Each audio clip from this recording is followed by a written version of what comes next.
everyone, and thank you for joining me for story time today. I am really excited about our story time because it is about mittens. But even more so, I'm excited because one of my librarian friends, Mrs. Gifford, is going to guest star and tell us a story today using some puppets, and then she's going to sing a song for us. So we're going to get started with our hello song. Can you all put your hands by your forehead and wave out for me? That's the sign for hello. And then you're going to give me two little friends, 1, 2, and have them give each other a hug. So the song goes like this. Hello, friends. Hello, friends. Hello, friends. It's time to say hello.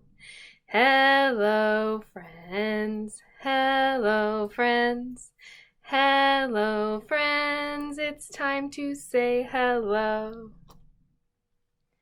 So the story we are going to be talking about today is called The Mitten. It is a folktale or a fairy tale. And the awesome thing about folktales is they can be told a lot of different ways and by so many different people. This one is actually retold by Jim Aylesworth and illustrated by Barbara McClintock.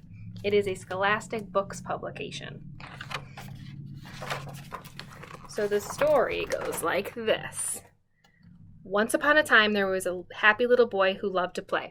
Yes, he did. In the spring, he loved to climb trees and peek at baby birds. In the summer, he loved to chase the golden butterflies. In the autumn, he loved to play in piles of golden leaves.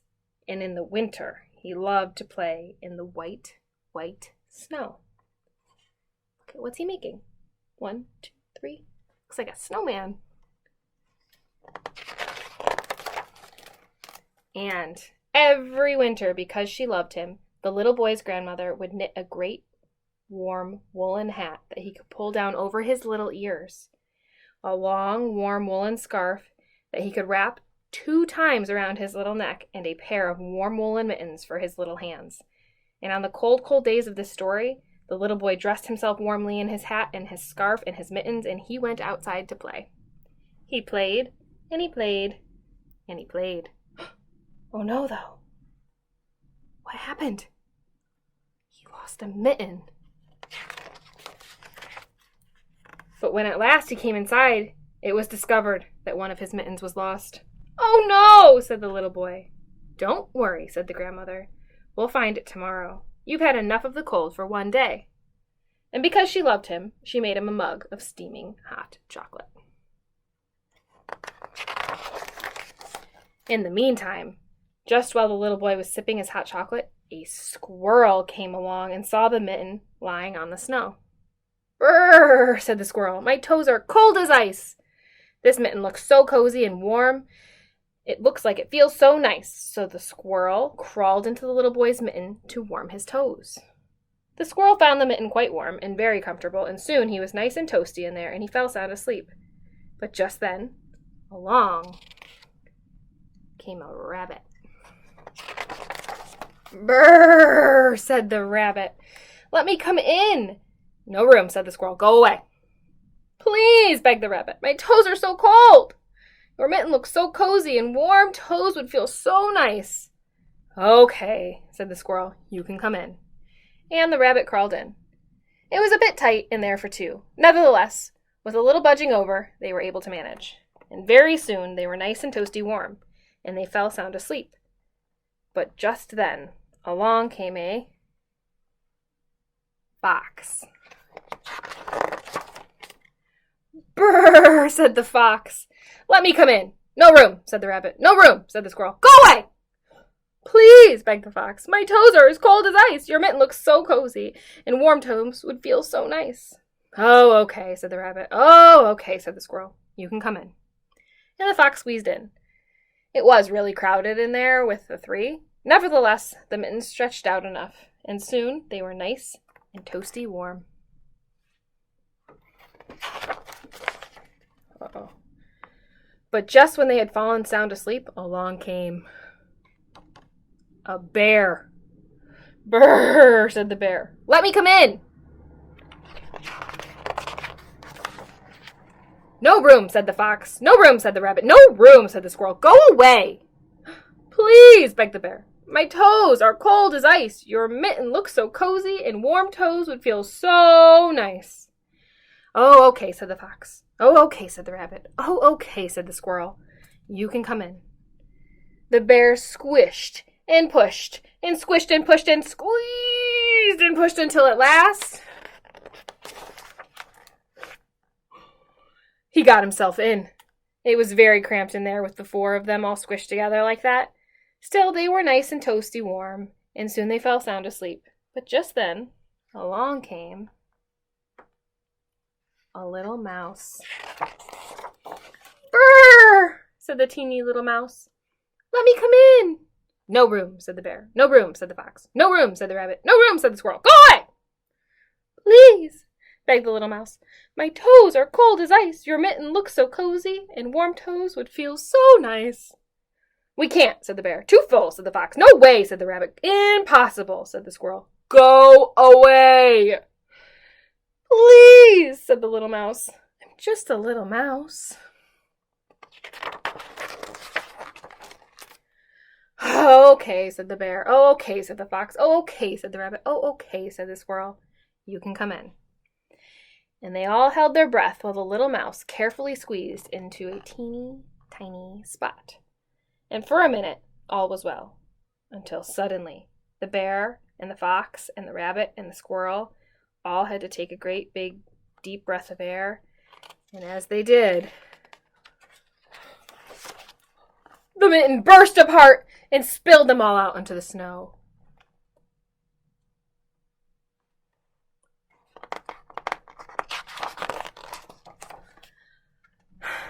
"What a shame," said the bear. "What a shame," said the fox. "What a shame," said the rabbit. "What a shame," said the squirrel. "Oh, it is," said the little mouse. "A terrible, terrible shame." Then, one by one, the mouse, the bear, the fox, the rabbit, and the squirrel all went off to find another warm place for their toes. In the morning, the little boy and his grandmother went out looking for the lost mitten. Soon they came upon the bits and pieces of yarn lying in the snow. "What could have happened?" asked the little boy. "I have no idea," said the grandmother. "But don't worry, I can knit another one."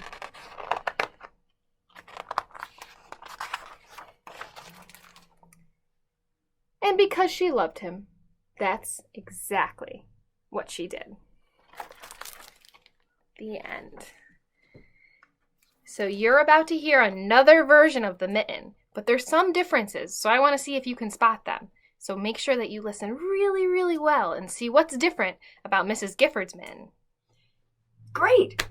It's time for mittens, and this time we get to have one of my favorite stories.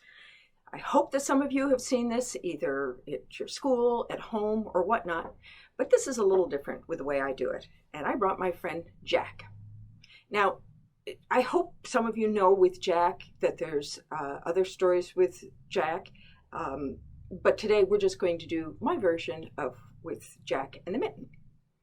Once upon a time, there was a boy named Jack, and one day Jack looked out the window and he said, "Grandma, it's snowing. Can I go out to play?" And she said, "Sure. Put on your snowsuit, your boots, your mittens, and your hat." And Jack said, "Whoa. What's wrong?" asked Grandma. Jack said, "I lost my mittens." "What?" said his grandmother. "How could you lose your mittens?" "I don't know. It's real easy. But I got an idea. If you make me a pair of sky blue mittens, I promise I won't lose them." "If I make you a pair of sky blue mittens," says Grandma, "I'm going to pin them to your jacket." "Oh," said Jack, "I won't lose them, I promise." What do you think? Should Grandma make him a pair? Yeah, grandmas are like that. So Grandma dug through her basket, and sure enough, she found enough sky blue material. She made a fine pair of sky blue mittens for Jack. He said, "Oh, Grandma, I love them. Can I go out and play?" "Yes, but Jack, when you come back, the first thing I'm going to check is that you're all right." He said, "Grandma, I'll be fine." "And that you still have 2 mittens." "I won't lose them," said Jack. "I promise." "Can I go play?" "Be off with you." So Jack quickly put on his mittens, and oh, they were nice mittens. And he put them on and went out, and oh, it was packing snow. And he rolled a ball, and he had a small ball, and he had and a medium, and he stacked it up so he had the big one on top, the bottom, the middle one, and a little one on top. And he had, right, a snowman. But he needed stuff around the face, and so he started to dig around. It's so hard to pick up things with mittens on. So Jack carefully took off one mitten and put it in his pocket. And he took off the other mitten and put it in his other pocket. Ooh, that didn't go in his pocket, did it? Jack didn't know. He didn't care. He was off having a good time. Well, that mitten was lying on the ground. Along came a rabbit. The rabbit said, "Whoa, good-looking mitten. It's cold out here. Got an idea." And with that, he slipped right into that mitten. And ooh, yes, it was warm. It was great. Well, he hadn't been there long when along came a frog. Now, do real frogs have fur on them? Nope. They're supposed to be hibernating now. And it was cold. And he was so cold. And he looked and he said, "Whoa! Is that warm in there?" Rabbit said, "Yeah, it's warm. Could I come in?" Rabbit said, "No. Look, I mean, really, there's no room." Frog said, "You don't understand. I'm freezing cold. Could I please come in?" What do you think? Should we try letting him in? Okay. Rabbit said, all right. So Frog started. Remember hearing something about one thing at a time? So he took 1 foot and put 1 foot in, and then 2 feet, and then 3 feet. And sure enough, he got all 4 feet in. Well, almost. And oh, it's nice and warm in there. Is there room for anyone else in here? Well, they were warm. Well, just then, along came a hedgehog, right? Hedgehog's, "It's cold out here. Can I please come in?" And they said, "No. I mean, look at you with your quills. Forget it." Look, I'll be good. I'll keep my quills to the outside. Then could I come in? What do you think? Should we let him in? Yeah, they decided. Okay, so he carefully kept his quills to the... Uh-oh. Some of Grandma's good stitches came out. But that's okay. Hedgie got in, and it was nice and warm there. All right. Well, then along came a... Oh, it's not a PU, it's a skunk. And he was not happy. He said, "Do you know, I do not stink unless I want to. But if you don't let me in, I'll make it so smelly you all have to leave. But if you let me in, I'll be good." Okay, I agree with you. We'll let him in. And so Skunk went right on down in, and there was enough room. Ooh. More of Grandma's good stitches came out. But they were nice and warm in there. And just then, along came a beaver, right? But is the beaver supposed to be out now? Nope. He's in his beaver dam hibernating. He said, "It's so cold out here. Could I please come in?" I said, "Really? There's no room." Said, "I'll be good. Wait a minute. I got a better idea. I'll mush you all down with my tail." No. We'll take a deep breath. Okay, everybody, can you help me take a deep breath? And Beaver got in. Oh, nice and warm in there now. Well, just then, along came a bear. The bear, bear had been hibernating, but he woke up and he said, "It's so cold." "Is it warm in there?" Yeah. "Good, I'm coming in." Without even asking. But you don't argue with a bear. And so Bear backed his cold bare feet in and got everything in there except his nose. Now, while his nose was sticking out, along came a little tiny mouse. And the mouse said, "Hi, Bear." Bear said, "Hi." "Is it warm in there?" My feet are cold." "Could I please come in?" "Get lost," said Bear. Whoa, said Mouse. You don't understand. I have freezing cold feet. You have a warm nose, and I'm going to put my cold feet right on your warm nose. And just as he did, Bear said, Choo! And he sneezed a sneeze that sent the animals flying in the air, and the mitten landed on the ground. And Jack said, uh-oh. What was that noise? Oh, Grandma was calling me for lunch. I was supposed to bring something home. What was I supposed to bring home? Mittens. Okay, how many? You got it, 2. So Jack said, no problem. He reached into his pocket, and he pulled out his mitten, and he reached into his other pocket, and... oh, no. Nothing was there. Oh, Jack